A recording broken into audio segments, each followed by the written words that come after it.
Hey guys, welcome back to a brand new play-by-play video. Today we're going to be doing the long awaited Fenrir solo game. I'm not actually too sure on how I want to build this character. I think what I'll do is I'll go a Warrior's Axe. Could go Bluestone too. Maybe we'll go Bluestone. We'll go Bluestone and we'll just like rush Shifter Shield. It's going to be a little bit difficult to play this character. I don't think he's actually very good in this role, but in jungle he's quite strong. So yeah, I mean, we'll give it a shot. We're against most likely a Mulan, which is going to be a pretty difficult lane. But I think this is going to be a fairly good opportunity to show how to kind of stay in a match where, from a laning phase perspective, you're kind of doomed. And hopefully we can just, again, kind of showcase playing safe in a lane, not taking terrible trades, because every trade right now is going to be pretty terrible.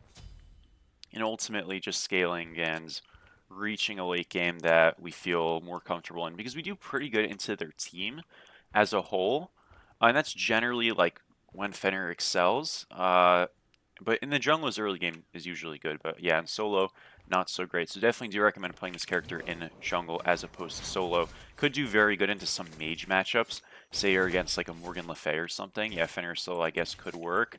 But generally speaking, probably want to steer clear of this pick. Nonetheless, though, thank you for the suggestion. Thank you for all the support, guys. I know I've taken a little bit of a break and stuff. Actually, I can just do this.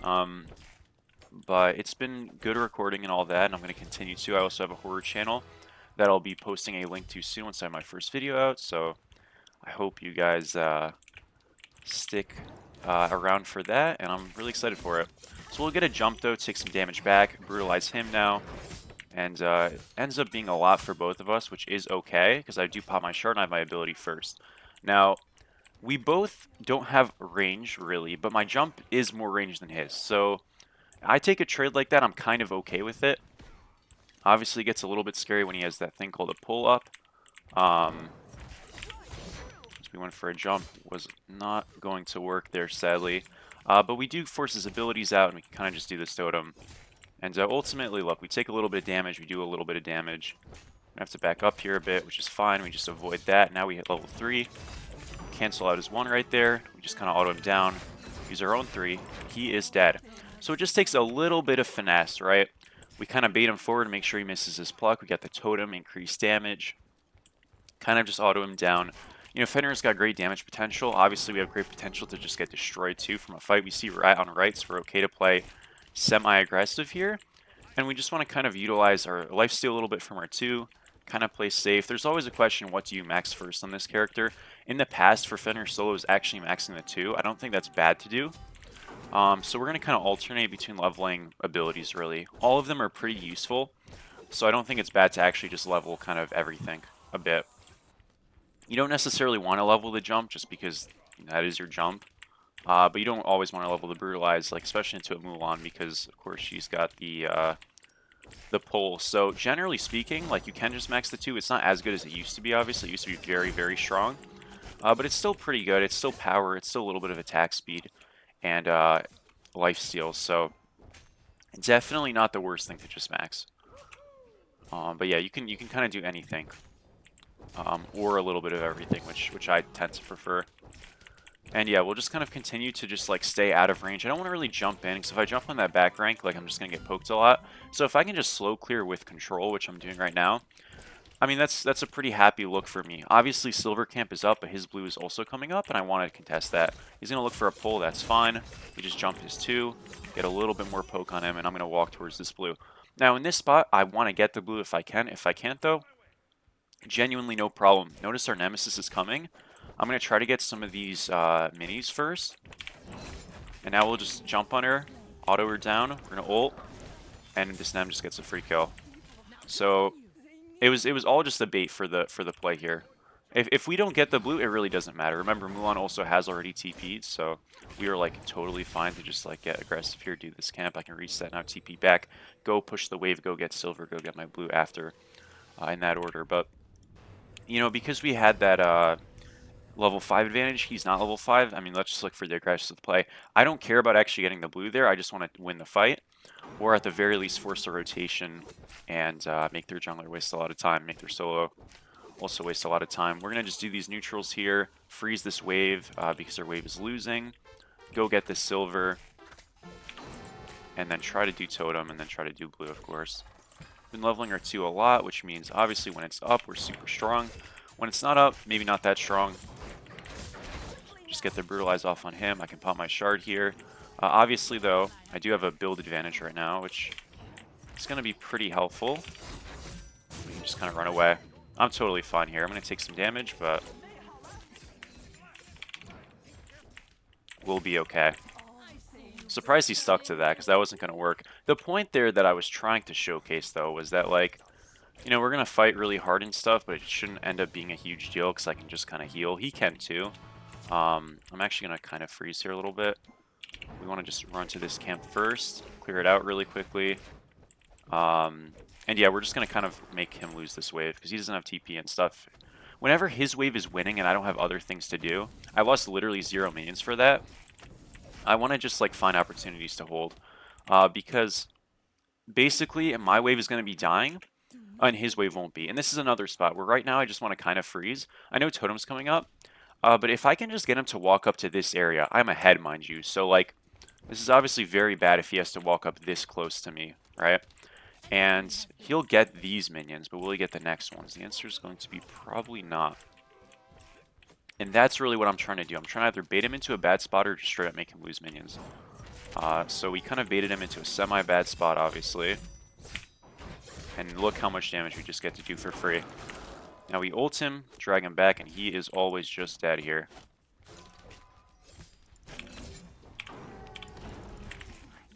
Super simple.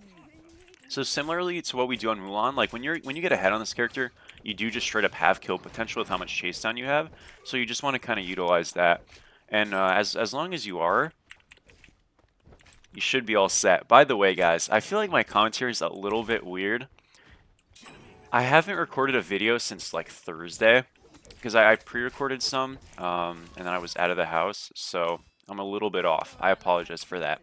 But the biggest point this lane is that if we're able to take a committal fight where we can stun him out of an ability, something like that, we want to take it. We can avoid the grapple pretty easily. I'm going to back up here because I'm probably getting ganked. And we know that because look how aggressive he's playing despite being so far behind. It's an indication. Doesn't always mean we'll get ganked, but definitely want to run out in a spot like that. But as long as we kind of do that, we utilize like how strong our 2 can be in a pinch. Again, continuing to jump some abilities, just doing a good bit of damage back. We see Rat on right, so we're allowed to brutalize in. Pop my shard. And yeah, we just get a bit more poke and leave. As long as we kind of do those things, freeze, like when we had those situations where his wave was pushing on us and we could create tension, we have the ability that as long as we can avoid his grapple, we always have like the tempo in the lane. Now, obviously, us being ahead makes that way easier, but we were able to do that because we played with that in mind, right? Where he has to just grapple to start slaying, I just can hit my jump, which is going to be way easier and way more consistent, as you can see. And we'll go over to the blue now, just go drop that and kind of be on our way. But we're up almost 2,000 gold right now. It's really important you get cooldown on this character. I think going Phoenix Shield is probably fine. Honestly, I haven't played Fenrir solo in so long that obviously it wasn't recently enough for Phoenix Shield to be around. We can give it a shot. I don't really think of that. But Fenrir solo wasn't really ever that good when Glad Shield was a thing. We'll just ult the rattle and we will be okay here. We can pick somebody up just so we have our immunity longer, and we'll be totally fine. Okay, we won't be totally fine. That's unlucky. But we did kill him. Yeah, I mean, Ganesh had a big rotation there. Did sort of conclude it. I don't think I had to actually jump on the Mulan. I should have just jumped further away, because I wouldn't have gotten hit by the Dharmic Pillar, which wasn't a big deal, but the one also hit me, so bit of a mistake on my end, but it's all good. So yeah, what I was saying though is, you know, Phoenix Shield wasn't really, or Old Glad Shield wasn't really a thing on Fenrir back in the day, but we can still give it a shot. I mean, why not, right? There is something to be said about this game. They probably won't build anti-heal, and just on that aspect alone, it can't be terrible. We have 3 abilities, but really 2 that we're going to be consistently getting some stacks off of. So, is this the most optimal thing? I'd probably say Breastplate's better. So I'd say no, but it's not terrible, probably. And if it is, I can just sell later. It's really no issue. I think it's worth to be a little bit experimental sometimes. You want to make sure you get cooldown though on Fenrir solo. It's really important that you don't build too damagey, because if you do, then you're not like able to frontline and kind of look for picks.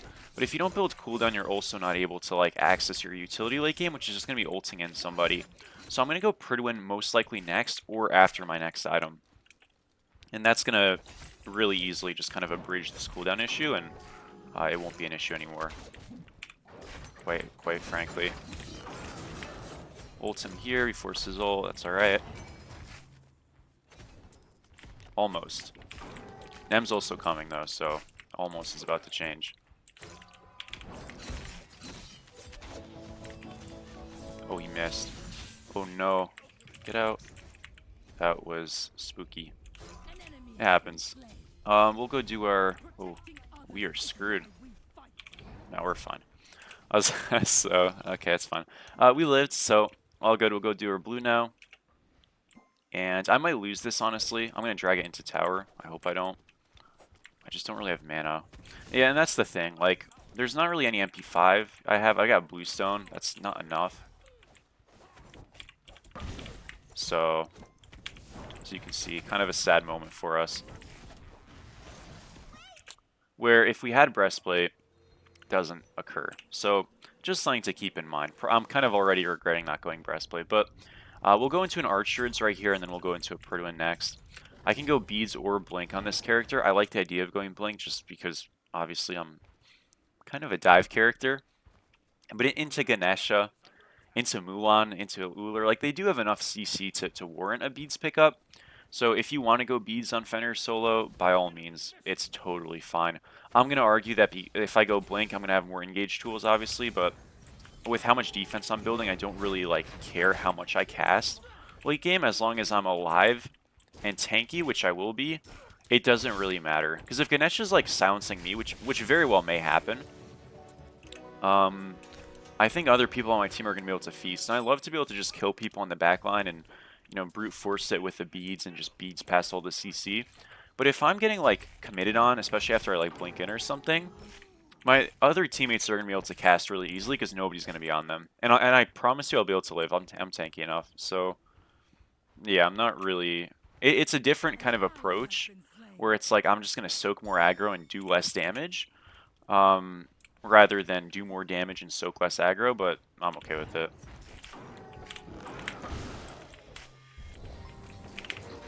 Nice job. Really, really big kill.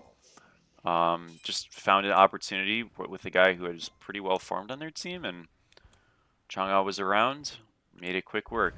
Made sure we got the stun, ended with the brutalize there, obviously, for a little bit more damage, and that was that. Let me call mine there. That's alright. Blue's coming up soon. We almost have enough for Archers. That'll give us a little bit of MP5, so it's definitely a start, but I will say, yeah, probably just going Breastplate would be the move, and is the move. Because 10 MP5 isn't a lot, or 15, whatever Breastplate is, I think it's 15. But when you pair that with Archers is 15, and you also have Bluestone, remember, that we're going to upgrade, you'll feel fine enough in the laning phase, and more importantly, pretty good afterwards as well. Realize, obviously, covers that distance. I don't have any mana, but I still just get him. I'm okay here. It's not going to feel very good, but I am fine. We've got enough mana for a jump super soon, so I can kind of bait him. I'm going to go get some MP5 here really quick and come back. I hope he's okay. What a beast, dude. Good job.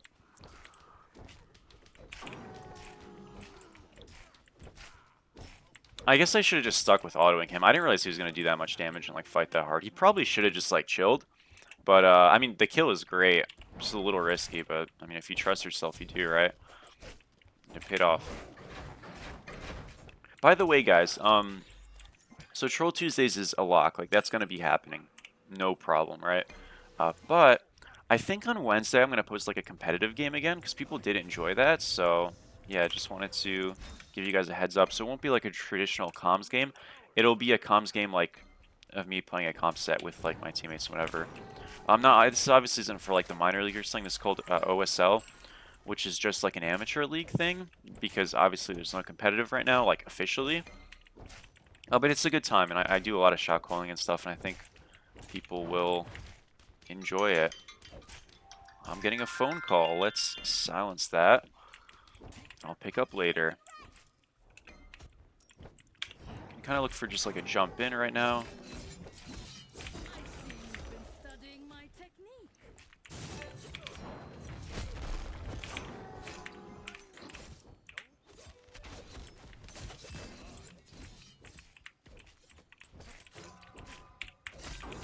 I want to look to rotate as well. I mean, obviously we're getting a good bit ahead as a team, which is great. So I want to just like transition that.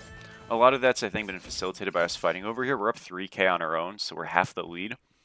A 3,500 lead for the rest of them is still like pretty impactful, but it's not game winning per se, like yet. So point is we want to transfer this over as much as we can. So first things first, we kind of just head over to this, and we find this Baba, and this should just be a super easy pick. We're going to get our 3 off, jump on her after, auto. Oh, we don't have our ult. I pressed my ult, and I was like, auto ult. We don't have our ult. Is awkward. Yeah, really important. Make sure you have your ult before you engage, but it does end up working out. I'm going to head over to the right side here, look for this Uller. We can kind of blink too. Oh, he is all the ways out. That's okay. This is a little forced now, I think. It still is fine, I guess, so it's not really forced if it works. Just ult this guy, and he is dead too. Alright, wonderful stuff. We'll reset here, go get tier 2 Pridwin. Next item is, of course, after Pridwin. It's going to be really a flex pickup. As for Brooch or Redstone, especially in a game like this where I really won't be getting like my full rotation of abilities off, I think Redstone is just much better. Again, I tend to find Bluestone Brooch as being something you build when you have some damage or at least prot reduction or something. And I know my 2 gives me power, but I think of like Bluestone Brooch as being good on, say, Arthur, because you have prot shreds and you have so much ability damage as is. You have so many abilities to spam. Where Redstone is like, again, that tankier option. Redstone's still fun on Arthur, obviously, and still very good.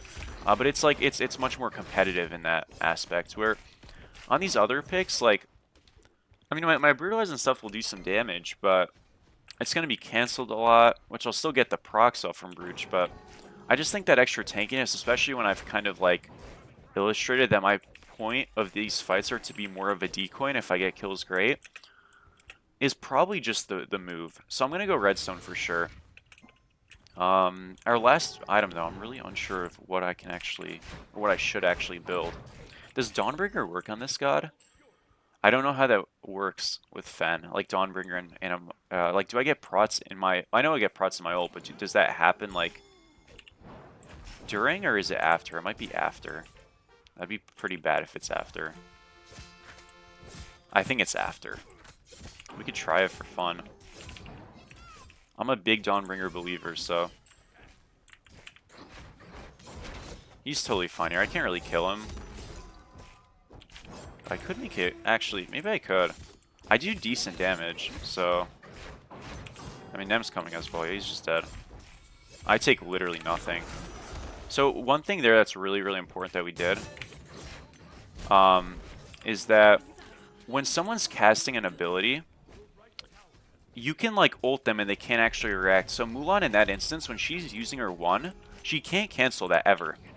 And that's a big problem that people have with that character, where it's like you're using your 1 and you're just kind of screwed.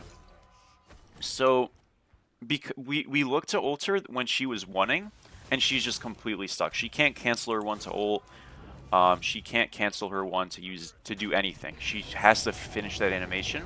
And you can do that with every character. Now, Mulan's is a little bit more pronounced than most, but if you see Rat in the animation of something, or you see, I don't know, Scylla in the animation of like her Sycamore sling, if you hit her at that exact moment, which is usually very difficult to time, but if you're able to get that off, yeah. I don't know, by the way, this is like someone I have added, but they changed their name, so obviously, so I don't know who it is, but yeah. Anyways, though, basically, like, throwing abilities out, and that's one thing as like high-end mages like are really good at, where they'll throw like thought ults and stuff out while people cast abilities, so they can't really aegis it at the same time, stuff like that. It's very cool. It's very interesting. I think it's really underlooked because it's just not always practical. But if you're able to find a moment for it, by all means. Okay, we got a bees. That's totally fine. Again, I wanted to save my brutalize to disengage for this reason exactly. Oh, we missed. I'm still fine. But you always want to have some type of exit plan because full committing there is never going to get you a kill, right? Because he's going to have beads and stuff. You want to force the beads, force some cooldowns, force some health, whatever's, but ultimately disengage, right? We get redstone here. I'm just going to upgrade this because I don't know what to build just yet. Probably I should be going blue Perdwin, but that's alright. Whoops.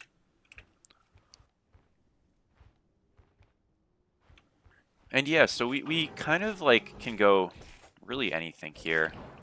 I mean,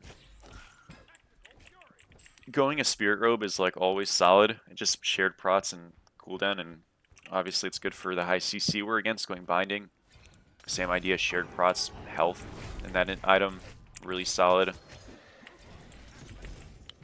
So you're not really going wrong with anything is the point. We'll just jump here and run away. I could have just jumped away, but that was more fun. I can keep sort of chasing them and just playing the zone. Like obviously very safe at this point, so why not? So redstone and give us some prots. With that extra attack speed too, we kind of do own. Both tanks are being kept in combat, which is great. We're getting a right split. And finally, I think, I'm going to be able to crack this base open. Yeah, I'll be honest, like, I've been really delaying playing this character, partially because I forgot. But he's actually not very good in solo historically, or really ever. But this is going great, like, surprisingly. I did not expect this to go very well. So, you know, I'm definitely pretty happy about that. Same idea with his 3 right there, by the way. He's using his grapple, and we can just, like, pull him out of it because he's locked in that animation. So, you catch people in abilities that they can't really cancel, things are going to go pretty good for you. But I do think this character, like, post 9.5's revert, got a lot better, so I'm not shocked that this isn't going terrible, because before he was unplayable in solo, like, completely. So I'm not surprised it's better than I remember. But I'm just happy, though, because I do like this character a lot. It's quite easy, but in a solo lane thing, he's pretty nuanced, which I think is always interesting. And I guess we just walk away with the win early. Wow, alright. This was pretty dominant, can't lie. Hey, fair enough. We had a good showing. 917, 14,500 damage, 5,000 gold lead. And yeah, a pretty commanding one, to put it simply. Gotta be happy about that. I know this is going to be a rather short video, but I think it's a useful one for this character, a build path for him. Again, I probably would shift out breastplate for for Phoenix Shield in the future, but we kind of were able to do a little bit of like rudimentary freezing, get some lane pressure things, utilize like when we TP'd, and we just dropped a super nuke. 31k damage, 44k mitts. We did slip out of GM, but we'll be right back. Had a little bit of a lost streak, but that is all good. Thank you guys for watching as always, and I will see you tomorrow for Troll Tuesdays. I got an exciting pick, so peace.